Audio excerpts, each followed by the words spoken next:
Hey guys, I hope you're having a great day. This is the creator, writer, animator of Manifest Heart, and I'm just making this video to let you guys know that episode 2 is on the way. I've already finished with the sketching and the animating. Now I just gotta do the entire lining process, which is it's a lot easier than animating everything, obviously, because lining is just basically busy work, and I can relax while I'm doing it. After that is the coloring, and after that is the backgrounds, and after that is editing. During all of that, Chrome Gloss 55 writes custom music for me. Yes, I have my own music writer now. That's pretty cool, and big shoutouts to Chrome Gloss 55. He's very talented at what he does. A big reason that episode 2 is taking so long is because I had to make an opening sequence, like the kind you would see in a TV show.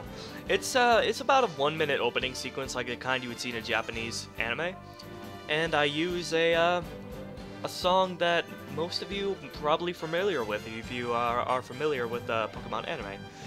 So yeah, that's one of the reasons why it's taking a while, that I had to make an entire opening sequence. And I got it done actually really fast, which is a good sign, because that means I'm getting much faster and much more efficient. Not to mention that for the time that I've actually worked on the sketching, I got it done really fast in comparison to episode 1. So I'm glad about that.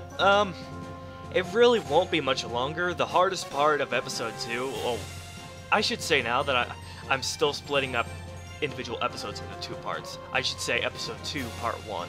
So I promise episode 2 part 1 won't take much longer. Like I said, the rest is just busy work mostly. Well, I should say the lining is the busy work. The coloring requires a little bit of thought, but coloring is a really rewarding process for me, because I get to see the characters I've animated in their final form. And of course the background is a nice change of pace from all the framework. I just wanted to make this video and just keep you guys out of the dark on the production of Manifest Heart. And while you're waiting for the next part of the next episode to come out, enjoy this preview that I have had done for quite a while now, and I got done really fast, so enjoy. So, what about the sea do you like the most? Its vastness, and the feeling of wonder and mystery that it evokes. It's endearing in that way. It's almost like a blank canvas.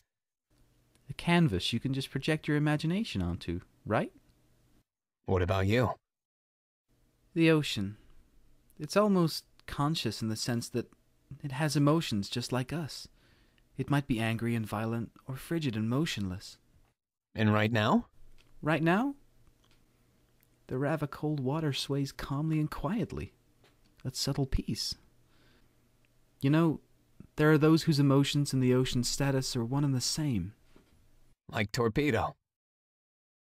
He was one of the wild Wingull in his flock who shared his emotions with the sea and weather. He'd always get so worked up whenever a heavy storm was approaching, or when bodies of water would become unsettled. Now, who was the first Pokemon Cal caught?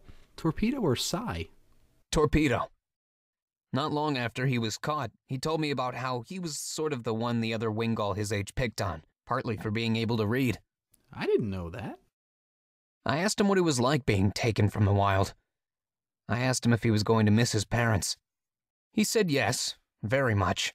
But supposedly it's honorable to attack a human-owned Pokemon, even if it's out of jealousy, to sort of challenge the risk of being caught. But I'm sure you're familiar with the ideals of wild Pokemon, huh? Not really. I never had any interest of proving my bravery. The only thing my family worried about was finding something to eat on the streets of Rustboro City every night. You never told me you grew up in the city. Well, after you guys took me in, I spent most of the journey through Hoenn trying to forget about my past. Oh, I'm sorry. Don't worry about it. I'm not very good at forgetting things anyway.